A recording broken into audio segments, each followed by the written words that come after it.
Hello everyone and welcome back to another Mortal Kombat 11 Augment build video, and today I'm going to be going over my co-op boss tower build for Skarlet. So this build is focusing on attacking boss towers inside of co-op towers and stuff like that. And overall, I feel like I have a lot of success with this one. I rarely ever even get low health, because I have so much defense as well as dealing damage, as well as the most important feature of Skarlet, healing myself. And I must say, wasn't really good at Skarlet when I started doing this, but now I feel like I'm quite competent after using this build over and over again. And even with the augment damage nerf, I was still able to do a lot of damage very quickly, and more importantly, stay alive and kill my opponent. Because I found out something weird about co-op towers. The longer you spend in co-op towers, the more points you get.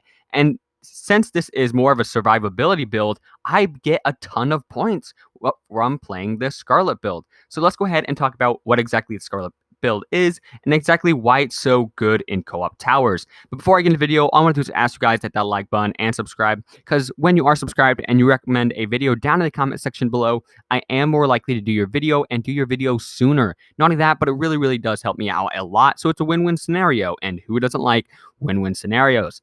All right, so other than that, let's go ahead and hop right into this augment build. So the very first augment I've equipped is a level 3 special delivery. The reason why special delivery is really good is due to the fact that you're going to be utilizing your special attacks, and your special attacks are literally unblockable, which I'll talk about a bit later in the build. But having a 30% increased damage to all of your attacks is insanely helpful, because you're going to be spamming your special attacks. Next is a level 4 super powered. So this gives me 2,000 more health, but my movement speed is reduced by 80% and I can't jump. But with 2,000 more health, I have 3,000 health, which I can heal myself back with. And if you don't know, the enemy opponent has about, like, in the first stage, 7,500. And obviously you're going to be doing more damage than they are, because they have no damage boosts. So you're basically pretty close to them, right? So you'll be able to deal some massive damage as well as take a lot of damage as well. I'll go over the Jinsei augments once I'm done with the generic augments.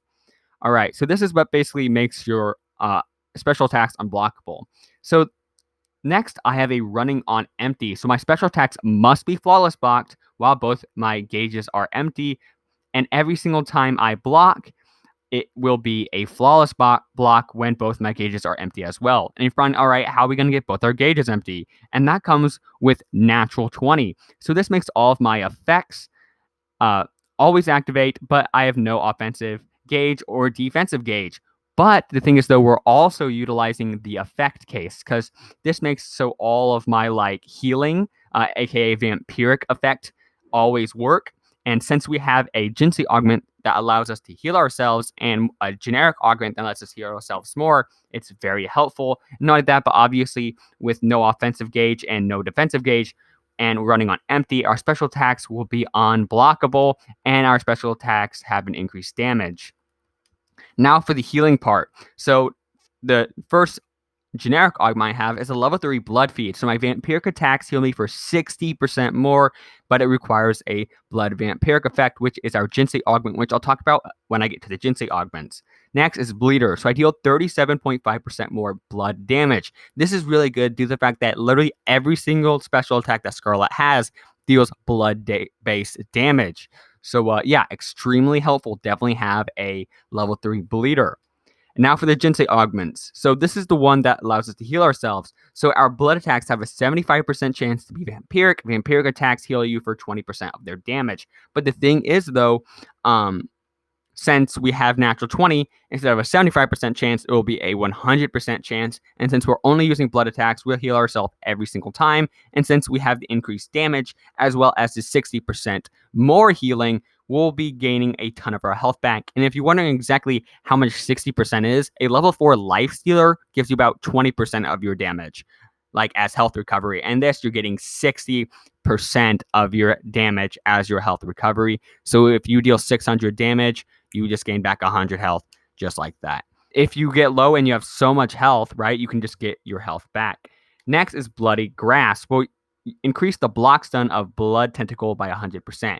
This is really good just due to the fact that if for some reason they do flawless block your attack, they'll be stunned for a longer duration, which Also matches really good with anemia, so decrease the speed of blood trail by 400%. And if you're wondering why the heck you would decrease this, it's because if you set this blood trail out, send one of your slow moving blood balls, and then do your quick blood attacks, they'll basically just be like hit, hit, hit, hit, and you can just do it over and over and over again. And it's really funny just to watch, and also does a lot of damage really, really fast.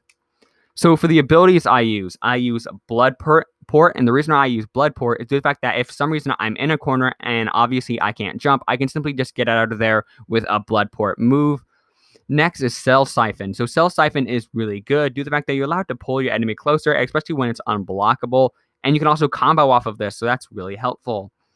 Next is Crimson Shield. So Crimson Shield is basically just giving us a bit of reduced damage while this is active, so that's really helpful. AI behavior is useless due to the fact that you can't use your AI behavior while in co-op towers. So yeah, that's my build. If you have any recommendations, make sure to leave those down in the comment section below, and I'll make sure to respond to them, especially if you comment early and soon. So make sure to have those notifications on so I can respond to them as soon as I can. And I'll see you guys in the next one. Peace.